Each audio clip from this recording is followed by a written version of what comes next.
Assalamualaikum warahmatullahi wabarakatuh. Nama Gani Nafisa, NPM 220111150. Adanya saya di sini untuk memenuhi tugas akhir semester mata kuliah Filsafat Pendidikan Islam yang diampu oleh Ustadz Ahmad Hadi Setiawan, MPD. Hai teman-teman, apa sih yang akan kita bahas dalam videoku kali ini? Mau tahu nggak? Oke, saya akan membahas tentang akal dan pendidikan yang akan saya gabungkan menjadi sebuah narasi. Yang pertama, agungnya anugerah akal pikiran yang diberikan oleh Allah sebagai alat mengagumi kekuasaan Allah dan jalan menuju penghambaan kepadanya yang mencangkup peran pentingnya akal pikiran manusia terhadap tuntunan syariat. Oke teman-teman, saya akan membahas tentang kedudukan akal dalam Islam. Segala puji bagi Allah Azza wa Jalla yang telah menganugerahkan kepada umat manusia hati nurani. Dengannya mereka bisa berakal, berpikir, merenung dan membedakan mana yang baik dan yang buruk. Allah Azza wa Jalla berfirman, yang artinya Dialah yang menjadikan kalian memiliki pendengaran, penglihatan, dan hati supaya kalian bersyukur. An-Nahl ayat 78. Ibnu Katsir rahimahullah ketika menafsirkan ayat ini mengatakan Allah Azza wa Jalla memberikan mereka telinga untuk mendengar, mata untuk melihat, hati untuk membedakan mana yang baik dan mana yang buruk. Dan Allah Azza wa Jalla memberikan umat manusia kenikmatan, dengannya mereka dapat beribah kepada Rabb-Nya. Salawat dan salam semoga selalu tercurahkan kepada Nabi kita, Nabi Agung Nabi Muhammad Sallallahu Alaihi Wasallam, sang teladan yang telah mendorong umatnya untuk terus meningkatkan kemampuan akalnya dalam memahami agama ini. Sebagaimana dalam sabdanya, yang artinya barang siapa yang Allah kehendaki kebaikan kepadanya, maka ia akan dipahamkan dalam agamanya. Hadis riwayat Bukhari. Teman-teman, ulama membagi akal menjadi dua jenis, yaitu akal insting dan akal tambahan. Akal insting adalah kemampuan dasar manusia untuk berpikir dan memahami sesuatu yang dibawa sejak lahir, sedangkan akal tambahan adalah kemampuan berpikir dan memahami yang dibentuk oleh pengalaman dan pengetahuan yang dimiliki oleh seseorang. Ibnul Qayyim rahimahullah mengatakan, jika akal keduanya berkumpul kepada seorang hamba, maka itu anugerah besar yang diberikan oleh Allah kepada hamba yang dikehendakinya. Urusan dunianya menjadi baik dan mendapatkan kebahagiaan akhirat dan dunia. Dan selanjutnya saya akan membahas tentang keutamaan akal. Keutamaan akal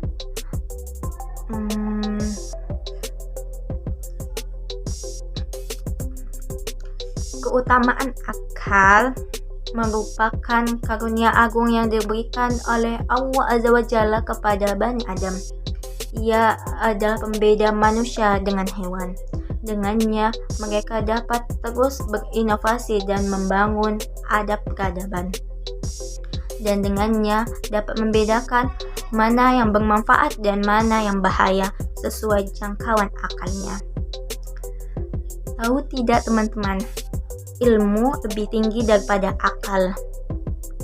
Sebabnya karena akal membutuhkan wahyu. Betapapun jeniusnya dan tingginya akal, tetap saja ia merupakan salah satu dari kekuatan manusia. dan tidak bisa kita pungkiri bahwa semua kekuatan manusia pasti memiliki batasan dan titik lemah. Jadi kenyataan itulah yang menunjukkan bahwa akal tidak layak dijadikan sebagai sandaran untuk menetapkan kebenaran hakiki. Apabila ada sumber kebenaran hakiki yang diwahyukan, maka itu yang harus dikedepankan. Sedangkan akal diberikan ruang untuk memahami dan menerima apa adanya. Jadi kita bisa tahu kapan kita boleh melepas akal kita di lautan pandangan dan kapan kita harus mengontrol dengan wahyu Allah. Ini merupakan bentuk lain dari penghormatan Islam terhadap akal.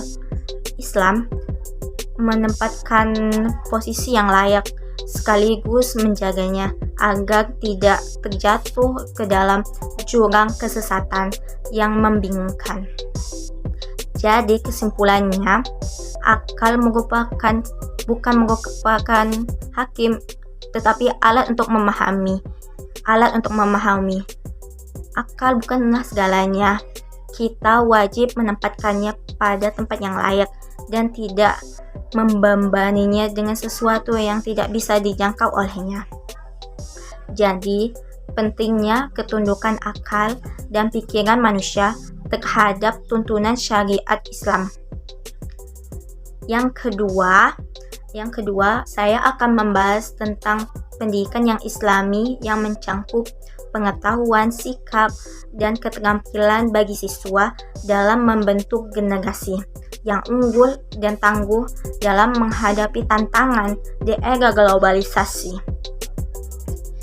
Teman-teman, kalian semua tahu nggak sih, di era globalisasi ada realitas yang harus kita hadapi sekarang.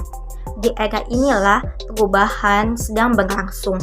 Hal ini berdampak pada pendidikan, khususnya pendidikan agama Islam. Pendidikan agama Islam juga dituntut untuk melakukan perubahan yang sangat signifikan, baik dari segi model atau strategi pembelajarannya.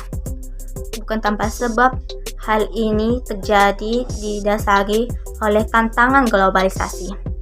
Walaupun arus globalisasi bukan salah satu tantangan terberat dalam pendidikan Islam, namun haruslah diperhatikan supaya tidak hilang. Maka dari itu, perlu adanya pengoptimalan yang sangat signifikan melalui banyak upaya strategis dan kokoh sumber daya umat Islam dalam beberapa aspek yang harus ditanamkan ketika globalisasi ini terjadi. Maka pendidikan Islam ini meningkatkan setidaknya nilai-nilai agamis, akhlak, dan moralitas tetap ditanamkan. Jadi, dalam proses pembudayaan umat manusia, adanya kelembagaan pendidikan dalam masyarakat merupakan syariat mutlak dengan tugas dan tanggung jawabnya yang kultural, edukatif terhadap anak didik dan masyarakatnya yang semakin berat. Tanggung jawab lembaga-lembaga pendidikan dalam segala jenisnya, menurut pandangan Islam, adalah berkaitan dengan usaha menyukseskan misi dalam 3 macam tuntunan hidup seorang muslim, yaitu 1. Pembebasan manusia dari ancaman api neraka sesuai dengan perintah Allah. Yang kedua, pembinaan umat manusia menjadi hamba Allah yang memiliki keselarasan dan keseimbangan hidup bahagia di akhirat dan di dunia, sebagai realisasi cita-cita seorang yang beriman dan bertakwa yang senantiasa memanjatkan doa kepadanya. Yang ketiga, membentuk diri pribadi manusia yang memancarkan sinar keimanan yang kaya dengan ilmu pengetahuan, yang satu sama lain saling mengembangkan hidupnya untuk menghambakan dirinya kepada Khaliknya. Keyakinan dan keimanannya berfungsi sebagai penyeluruh, sebagai akal budi sekaligus mendasari ilmu pengetahuannya. Bukan sebaliknya, keimanan dikendalikan oleh akal budinya. Dalam firman Allah yang artinya Allah akan meninggikan orang-orang yang beriman di antaramu dan orang-orang yang berilmu beberapa derajat. Teman-teman, apa sih tujuan pendidikan Islam? Jadi gini teman-teman, tujuan pendidikan Islam memiliki dua sasaran yang ingin dicapai, yaitu pembinaan individu dan pembinaan sosial sebagai sumber kehidupan di dunia dan akhirat.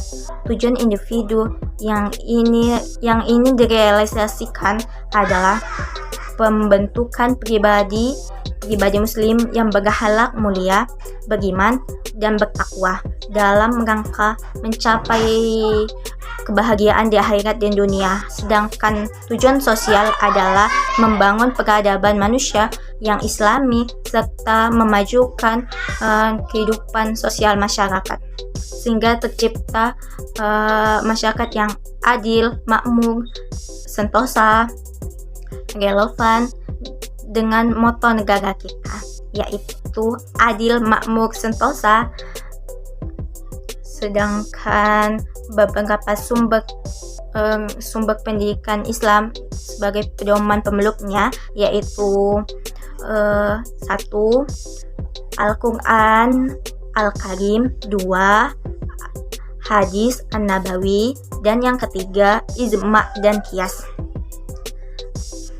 Teori salafus saleh. Aneka sumber tersebut juga menjadi sumber di dalam pendidikan Islam, karena pendidikan merupakan salah satu aspek kehidupan yang menjadi tujuan untuk agama Islam dan juga termasuk tujuan Nabi kita, Nabi Muhammad. Sebagaimana sabdanya, sesungguhnya hanyalah aku yang diutus untuk menyempurnakan akhlak. Hadis riwayat Al-Bukhari.